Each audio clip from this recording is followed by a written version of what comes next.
problems that led to this crisis, and there are current problems that lead to this. The current problem is that this government was advised by many people to reduce its expenditure, and you can do that. I mean, if your budget is 2.7, whatever it is, trillion, you can reduce that expenditure and say that, these are lean times. We don't want to tax Kenyans more. Can we reduce our expenditure? That they have not taken. So that's one mistake that's current. The historic problems is that of borrowing, that of, borrowing left, right, center. When you borrow left, right, center, even us, when we borrow from banks, we have to repay. Yes. So Kenya is repaying. Then the shilling has depreciated. Where they used to pay 3 shillings, now they are paying 5 shillings. Yes. Who's to blame?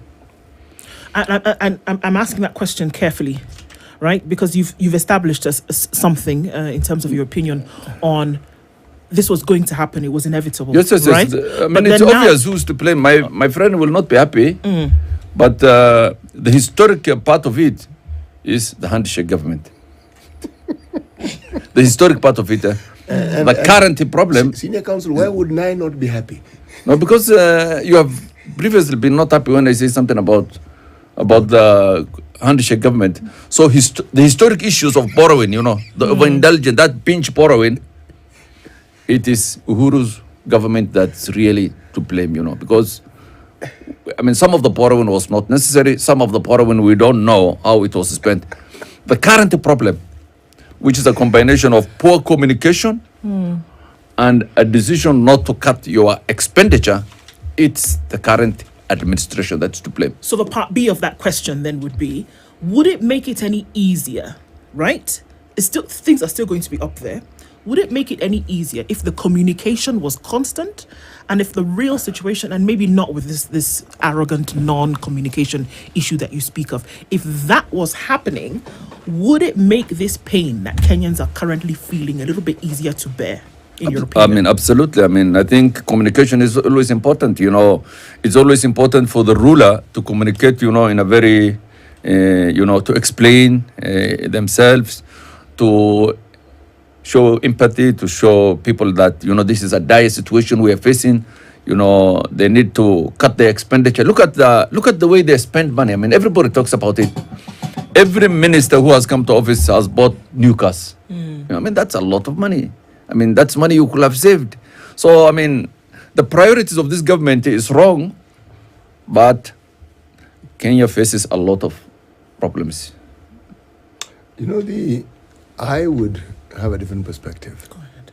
In this sense, whether it was the borrowing in the handshake era, it was the borrowing in the first term of the Uhuru era, whether President Ruto was still a member of that government or not, that, in my opinion, is really not the issue. No.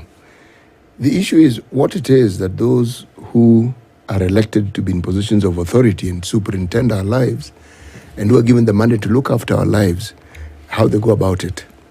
Because even that borrowing, my view is, had that borrowing been used for the purposes it was intended, this discussion would be different. But if you borrow, and the borrowing is intended to produce value, and that value is supposed to generate more value, you would have the means to pay back those loans.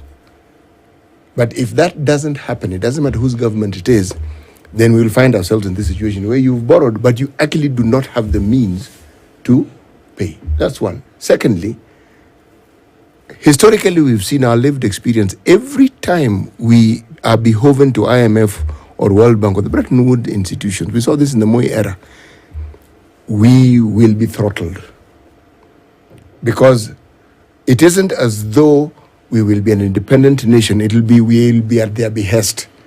And if they say tax, and they clearly don't have our interests at heart when it comes to some of these taxations. They want to find a way of, they say, getting their money paid back. But if you ask me, this is the greatest and surest way of impoverishing people more. So their dependency on you never goes away. You're always dependent on them. 2 attempts have been made. President Moi attempted to resist it. Kibaki resisted it. Now, if you look carefully at those 2 governments, People say the Moi government was a disaster economically. It actually wasn't. If you think about it carefully, it wasn't. They keep saying it was on its knees. Not really. No. A lot of the development that occurred here in terms of even industries growing or the economy growing, the Moi government, the economy did grow.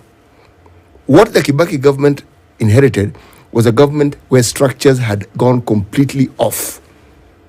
Everything was here and there, and they streamlined it. If indeed the situation had been as bad as is sometimes painted, the Kibaki government would have a serious uphill task. I mean, what you are saying is obvious, but you know, the IMF doesn't come on its own. No, we call them. No, you desperately call them.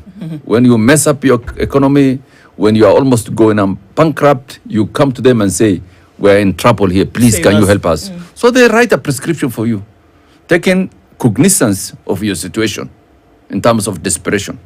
So they say, if